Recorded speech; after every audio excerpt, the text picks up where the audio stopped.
culminating in the Roman Empire, a huge polity. Most Europeans at the time were subjects of Rome. There's an immensely rich, powerful, very small ruling class, a tremendous amount of social and economic stratification, and a very high degree of inequality. Then the Roman Empire falls apart. In the 5th century, in the 6th century, the bubonic plague comes along for the first time. Those two things together wreck the existing ruling class. They make the surviving poor less poor than they were before. Inequality is greatly reduced. Then in the High Middle Ages, you have a period, again, of recovery, population growth, economic development, urbanization, more commerce, and a number of things. Elites once again become very powerful. If you think of the feudal system in Europe, knights in their castles, all these things are really just symbols of a very high degree of inequality. By 1300, Europe was probably about as unequal as it had been 1,000 years earlier. Then the Black Death occurs, a third of all people die. All these developments happen that I described earlier. The rich become less rich, the poor are less poor. There's an improvement for a few generations. And then from 1500 up to about 1914, in all the countries, or virtually all the countries we have data for, there's a more or less continuous increase in inequality in income and wealth. That's pre-industrial, during the Industrial Revolution in the 19th century, colonialism, all these things feed into this process.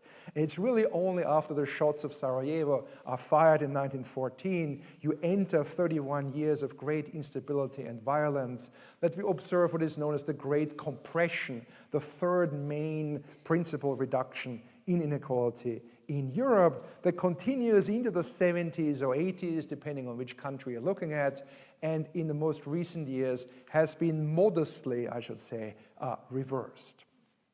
You see similar curves in other parts of the globe. If you look at Latin America, for instance, wealth concentration went up already in the European late Middle Ages with the large empires of the Inca and the Aztec. You have the Spanish conquistadores in the 16th century, who as a very small number of people award themselves enormous estates and fortunes as a reward for conquering the indigenous population. So inequality goes up even further. Then you have the impact of population loss that reduces inequality temporarily. In the mature colonial period, inequality, as far as we can tell, is extremely high, goes down a bit during the Wars of Independence when these states break free from Spanish colonial rule in the early 19th century.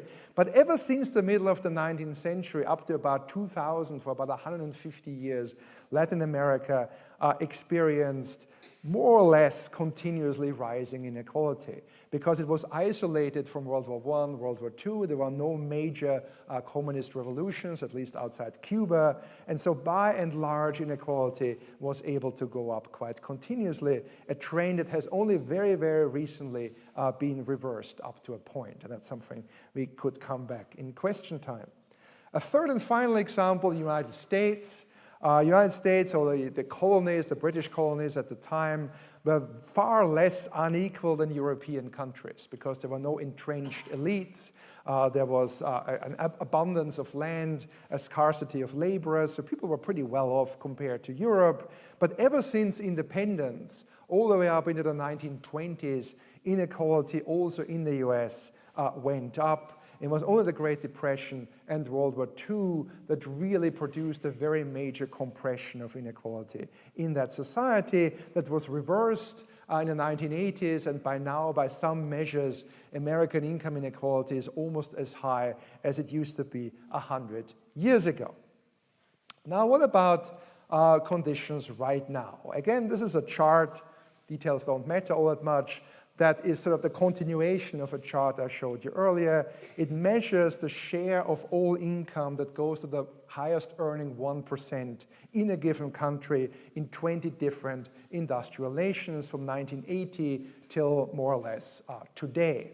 And you can see overall the trend has been rising literally everywhere.